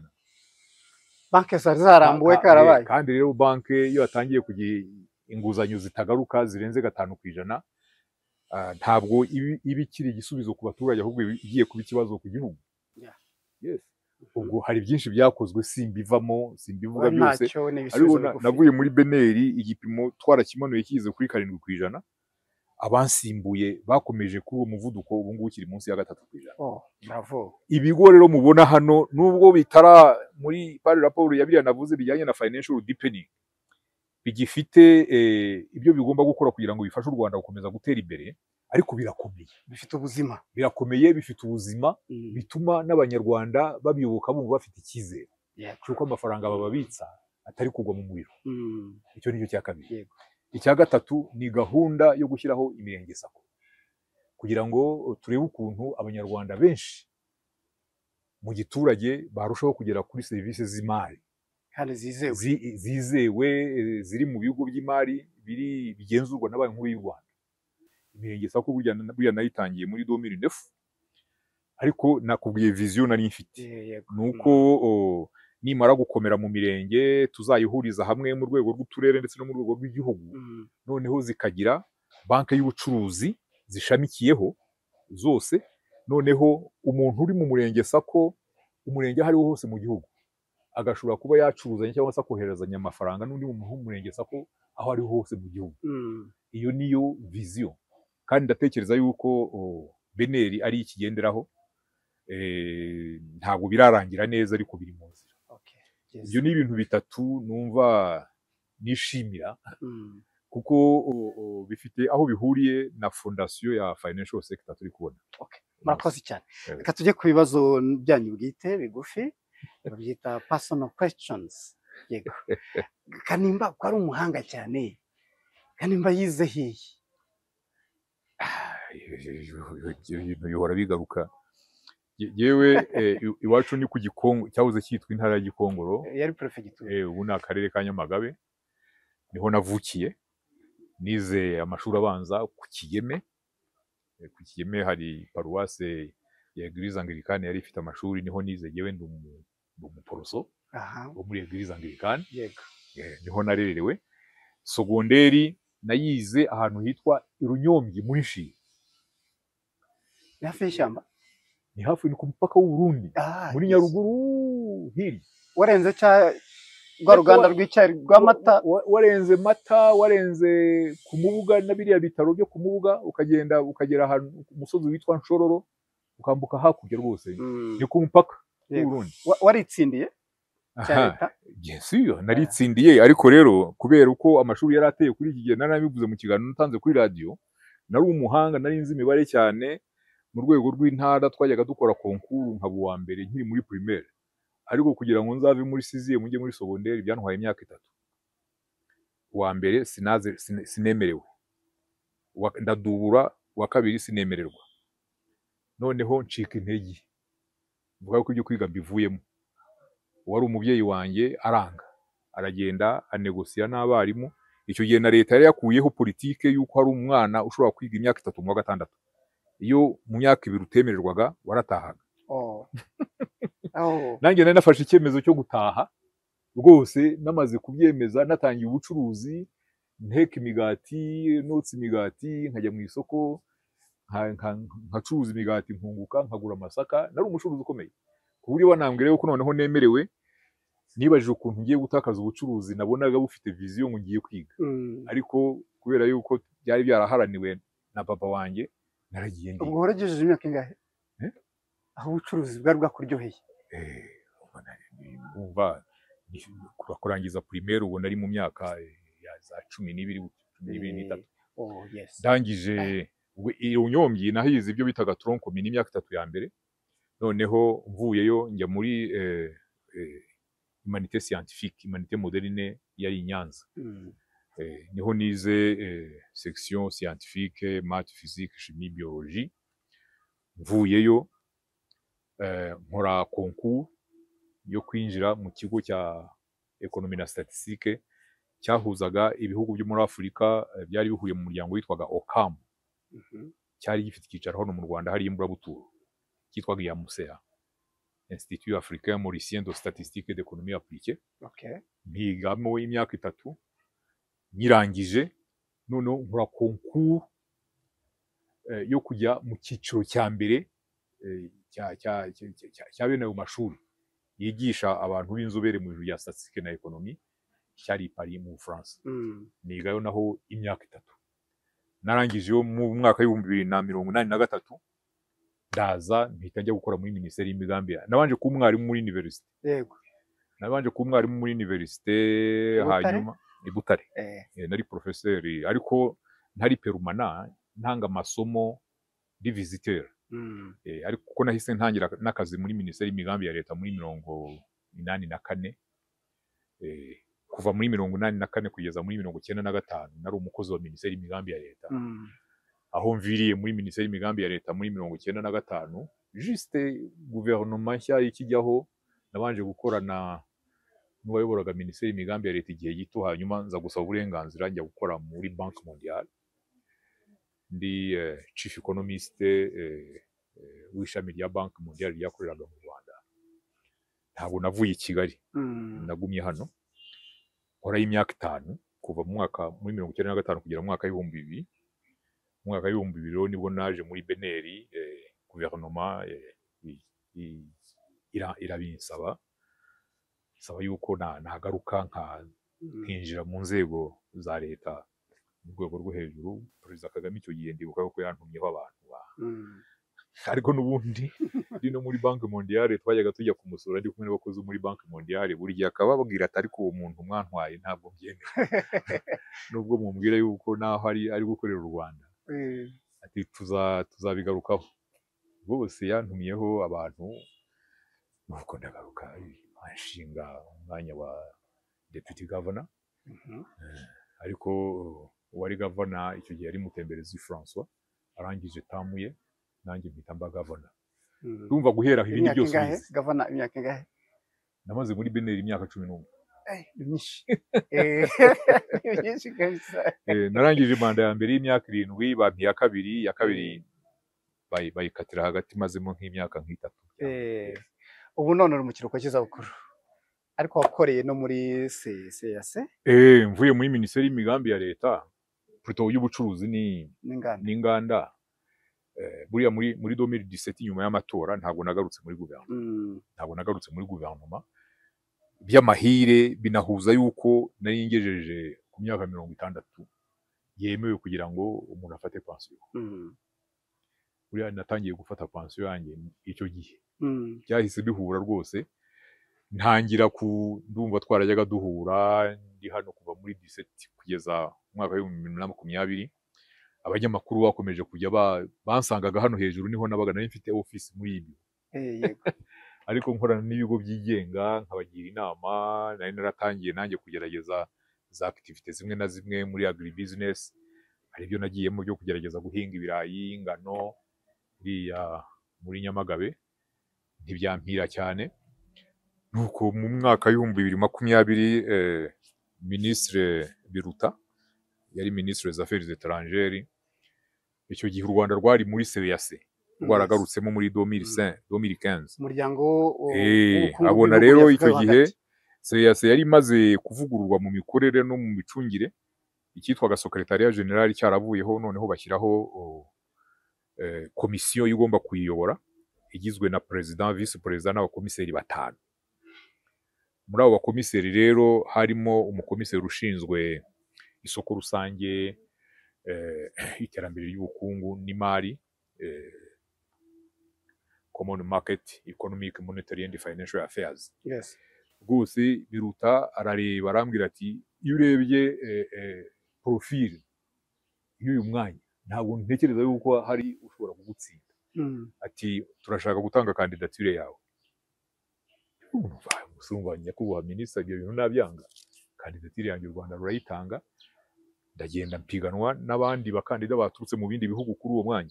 Ndumva hari abakandida barenze 7, ariko nyine akanama kigenga kakoraga evaluation ya za CV babonye n'abakandida, basanga ndi uwa mbere. Wabasize wawe wa kabiri kuri jewe namurushije amanota 30. Nibyo ndagenda mbikoramo imyaka 5. None manda yanjye, kuko bivuga yuko abo bakomiseri muri komisiyo nshya bamara imyaka 5 itarerero niwe bo, ntabwo yongezwa. Nuko natashye mu mpera z'ukwezi kwa 8. Ukaba wibere mu kiruhuko cy'izabukuru. Ubu ukora iki muri icyo kiruhuko cy'izabukuru? Bon, sinavuga ngo ntacyo nkora. Urabona ibyo nkora ni nk'ibi. Abanyamakuru mwarambonye, mwirirwa mumpamagara, nanjye biranshimisha iyo nje tukaganira, gerageza kubaha uwo musanzu w'ibitekerezo mfite n'ibyo nakozemo. Ariko ubwo ndi muri CAC kamemo, mfite umushinga ndi kubaka hakurya ahangaha ku Kacyiru. Hari amafaranga nashoboye gukorera aho ngaho, bakomiseri twahembwaga neza n'ibiki byose nayashoye muri uwo mushinga. Umushinga w'ubwubatsi. Ubu hari aho ugeze, ndi kubaka building ya za apartment. Iyo tuzayikwamamariza ubona abapangaye. So ubaho byari bigeze, ndi kunegosiya credit muri banki kugira ngo nshobore kubirangiza, ko ntabwo mfite amafaranga yo kubirangiza. Banki se ko wazifashije gutera imbere rero muri iyi minsi nicyo mpugiyeho cyane. Yego. Ugizemo ugakora siporo? Ejo naguze igare mpirota iwanjye rwose. Buri munsi ngomba kurijyaho isaha, nkagenda kugira ngo nshobore kugumana ubusore. Wicaye burya niba hari ikintu ciciye abantu bagiye muri retraite, ni ukuva mu gitondo wicaye ukageza nimugoroba wicaye. Ni bibi cyane ku buzima. Nkora na marishe tutazantanya, ngenda nkajya hariya kuri ya tapi vert yo kuri golf, nkagenda. Nicyo kiri gutuma ugenda usubira ibusore. Yego. Good. Imirire? Ndya neza, mfite regime. Bon, kuva muri 2005 mfite indwara ya diabete. ariko abantu benshi bambona ntibashobora kubikeka Yeah. kuko kuva icyo gihe mfata imiti ariko cyane cyane nafashe regime alimentaire abaganga bangiriyemo inama ku buryo ni nacyo gituma rwose narashoboye kuyistabilizinga ntubone isukari ntikirenga aho wayishyize. ndayikontona igirenga ibipimo gatoya ariko bikagaruka mu murongo vuba iyo nayibonye nkamenya uko na adjustinga ibyo ndya birakunda. Ubwo isukari bayi imbuto muri regime yanjye byose birimo ariko rero birapimye. yego. Birapimye. Hari ikipe se ya football ufana? Yewe nabwiye abantu Ufana Amagaju yo mu Bufundu? mfana Amagaju rwose ibyo birumvikana. Meya aherutse kumpamagara ansaba umusanzu ndawutanga mu Magaju ariko ntabwo navuga yuko ndi umufani w'Amagaju ukomeye mu ikipe. Ahubwo twiga i Nyanza nari mfite umwarimu wanyigishaga imibare yari umufana ukomeye cyane wa ikipe ya Rayon Sport kuko Rayon Sport buriya niho yavukiye niho yakuriye. Kera Rayon Sport yigeze gutwara coupe nationale imyaka 3 yukurikiranya. Muri iyo myaka yacu twiga i Nyanza abantu bose bigishijwe n'umwarimu twize i Nyanza twese twari abafana ba Rayon Sport. Ibyo rero byangumyemo n'ubu ngubu ifite intege nkeya birambabaza ariko iyo yatsinze ndishimye. I Burayi ufana yihe? I Burayi hari nyinshi nkunda gufana ariko cyane cyane buriya nakundaga Liverpool azira za Paris Saint-Germain na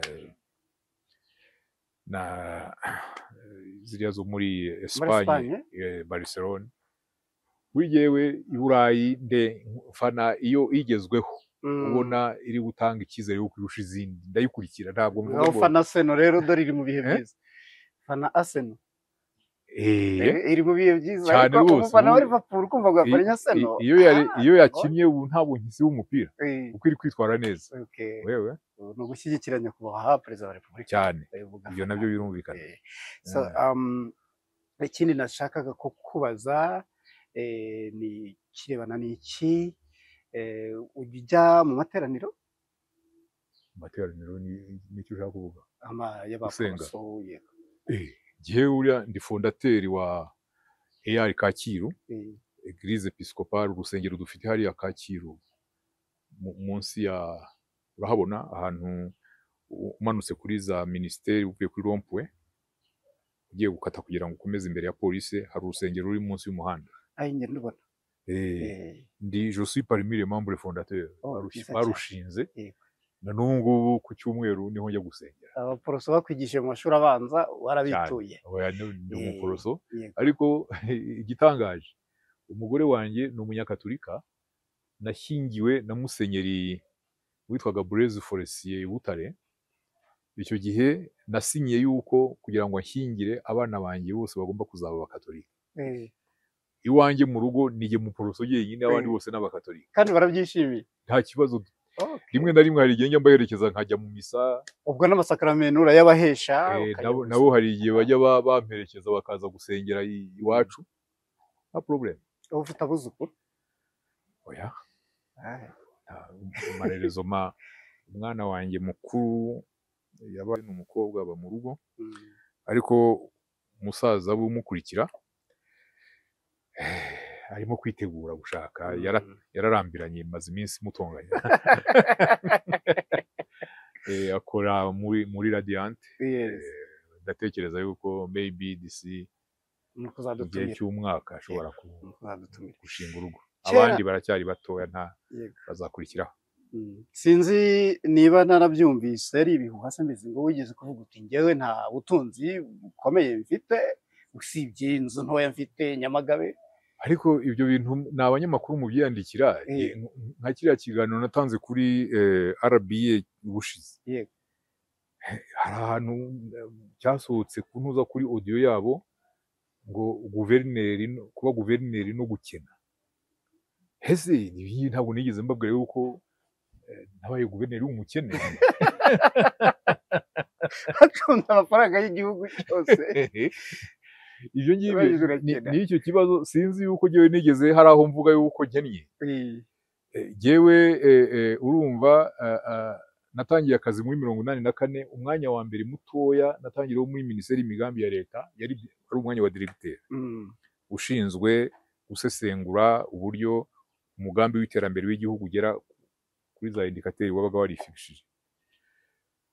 Uwo mwanya nkuvuyeho hari imyanya ya diregiteri generali, hari direkisiyo generale 3 zo muri minisiteri y'imigambi ya leta zose naziciyeho, kugeza naho mbaye diregiteri generali wa minisiteri yose nyuma ya jenoside. Icyo gihe minisitiri yari Birara, na dirikabu we yari Edith Gasana, nanjye nkaba diregiteri generali ukorodona imirimo tekinike byose ya minisiteri. Ubwo ni uno mwanya icyo nakubwiraga, muri hagati ya 1990 na 1994 nibwo nubatse inzu yanjye ya mbere, na n'ubu niyo ntuyemo hariya ku Kacyiru, hano i Kigali. ari i Kigali, ubu niyo mbamo. Noneho nyuma ya jenoside ndi muri Beneri, maze kugera muri Beneri hagati y'umwaka w'ibihumbi 2000 n'umwaka w'ibihumbi 2005, nubatse inzu i Nyamagabe, sinzi niba muyizi, nayizi imbere ya hoteli twa Golden Monkey. Voilà. None ubwo ndakennye gute? None ubu ngubu nabo nagize amahirwe yo kubona amafaranga nyine nakuye muri CAC, ndi komiseri, nyashora muri iyo projet mfite hano y'ubwubatsi iri hano. Apartment izaba ifite inzu zingahe? 5. Okay. Amasaziro ni meza, tujye tuvugishwa. Yacu ushinja Imana nacyo. En fait nari mfite ikibanza kinini, nta nubwo ariyo gusa, immeuble ya apartment ifite 5 niveaux. Haruguru ku muhanda nashyizeho n'indi block, yo ni office building ifite nive 3. Okay. Ubu ngubu nawe nshaka guheraho nkayirangiza vuba. Niyo ndi gusabira credit kugira ngo, kuko hari demande ya za office building iri hejuru cyane muri kariya gace, ku buryo nazaheraho nkasaba n'irindi deni kugira ngo ndangize niyo apartment. Yego. Twasoza Imana nifasha uwo mushinga ukagenda neza. Oya, uzagenda neza. Ubu uzanshajisha mu mahoro. Kuganira nawe kugira ngo umuntu asoze biragora. Ntanduranije. Igimenya gusaza utanduranije cyane. Honorable François Kanimba, watubwiye hano ufite imyaka 13 baranze ko utambuka ngo ujye kwiga segonderi kandi uri umuhanga. Kuntu wabaye umucuruzi bose no kureka ubwo bucuruzi bikakugora. Ariko iyo ndebye abana bo muri iyi minsi, umwana w'imyaka 13 ntabwo igitekerezo nk'icyo cy'ishoramari, igitekerezo nk'icyo cyo guhanga imirimo kibarimo, byagenze gishwe n'iki? Simbizi ibyo ngibyo, urumva buriya niyo mpamvu nkunda kiriya kiganiro bari abana Moses n'uriya mukobwa bakorana cya Password, bagenda batumira abantu nkatwe kugira ngo tugire inama urubyiruko, tubahe n'ingero. Nkaho ndibuka yuko jise yuko igihe nari maze imyaka 2 mu wa gatandatu mvuga ko ntazasubira mu ishuri, natangiye kotsa imigati. Ntumbaze ngo amafaranga yo kotsa imigati wayakuye he yarangaye. Icyo nzi nuko ashobora kuba atararenze 100 y'icyo gihe. Akaba ari cyo gishoro. Ariko buri munsi w'isoko, isoko aho twajyaga mu isoko yitwaga Inzega hariya i Nyamagabe. Hamwe bajya bavuga ngo bamukubitiye hareba Inzega. Isoko ry'aba ku wa gatatu no ku wa gatandatu. Nta munsi w'isoko ntungukaga amafaranga 100. 100 nkayagura amasaka. Iwacu hariya bahingaga amasaka cyane, noneho nkasitoka. Nari mfite stock y'imifuka myinshi cyane. Mu mwaka wa gatatu baza kumbwira ko noneho nagaragaye kuri liste y'abana bazajya muri segonderi. Urumva urwo rugero nk'ubu, ntabwo ikintu cyo kwishyiramo ngo ugomba igishoro. Umuntu wese washaka ikintu yakora agatangira akantu, igishoro akeneye ntabwo yacyaka ababyeyi ngo bakimwibe. Ariko niyo urebye imyaka yabo n'ubu bintu nakwita ubutesi, ubona cyagora. Umuntu agera na 20 ataragira ibitekerezo nk'ibyo wari ufite ku myaka 13. Donc urumva harimo ibyo byose, ariko birashoboka ubu ngubu kamemo, kubera ibibazo byo kubona akazi hanze ahangaha n'ibiki, abantu batangiye guhumuka, abantu batangiye kugerageza kwirwanaho bakoresheje ibishoboka byose. Yego. So twaganiriye neza. Mu gusoza, gira inama abayobozi bari mu nzego z'ubukungu, inzego z'imari. Si abayobozi nyirizina n'abo batekinisiye ubwo urwego rw'imari rwose yewe ndabona ruri ku muvuduko mwiza. Nagize uruhare mu kubaka fondasiyo yarwo, abansimbuye kuyobora banki nkuru n'abandi bagize uruhare mu guteza imbere urwego rw'imari bakomeje kugenda bashingira ku byo nakoze birushaho kugira ireme. Hari ikintu gifatika cyane gukoresha ikoranabuhanga muri serivisi finansiye cyagaragaye guhera mu myaka ya 2005 kugeza ubu ngubu, ukabona yuko bikomeye cyane. None twafashe n'icyerekezo cy'uko u Rwanda rugomba kuba hub ya serivisi finansiye muri aka karere. Ngira ngo urabizi, niba utaranabimenya utaravugana nabo, iriya Kigali International Financial Center uzajye kubaganiriza wumva imigambi yawe, ubwira ibyo batekereza. Yewe ntekereza yuko kiriya cyerekezo nicyo, ushingiye kuri track record u Rwanda rufite mu miyoborere myiza, biriya bizatuma abashoramari, ibigo bifite amafaranga hirya no hino ku isi bishaka gushora amafaranga muri aka karere ka Afurika bishobora kuza bikagira icyicaro mu Rwanda, ariko bakajya bakora bafasha ibigo bito n'ibiciriritse mu bihugu byo mu karere atari ibyo mu Rwanda gusa. Ibyo rero bizongera imirimo myinshi cyane ku Banyarwanda, kuko ikigo gifite icyicaro hano urumva gikoresha Abanyarwanda benshi, kandi nabo kizajya kijyana muri ibyo bihugu kugira ngo bajye gufasha ibyo bigo bito n'ibiciriritse, abenshi hazaba harimo Abanyarwanda. Nkatekereza yuko ni ukugishyigikira, hagakorwa ibishoboka byose kugira ngo kizamuke, gikomeze gitere imbere. Ndumva ariho ejo hazaza ha segiteri finansiye y'u Rwanda. Yego. So turabashimiye cyane, Imana ibahe umugisha. Good. So bakunzi ba One Nation Radio, mwakurikiye ikiganiro twagiranye na Honorable François Kanimba, mwamenye nk'umuyobozi wa BNRD yoboraga, mwamenye nka Minisitiri w'ubucuruzi n'inganda, n'ibindi byose yagiye atubwira byiza. Ntekereza ko hari amasomo muvanyemo. Ubwo turizere ko nitwongera no kumushaka kugira ngo tuganire ibindi wenda muzadutumaho, kuko mushobora kubyandika muri comments, azaduha umwanya tuganire. Mudufashe rero tumushimire, nshimire na Peter wari kuri kamera, nshimire na Rutsobe wewe iki kiganiro. Nge nitwa Oswald Roswakim, komeza kugira ibihe byiza. Bye.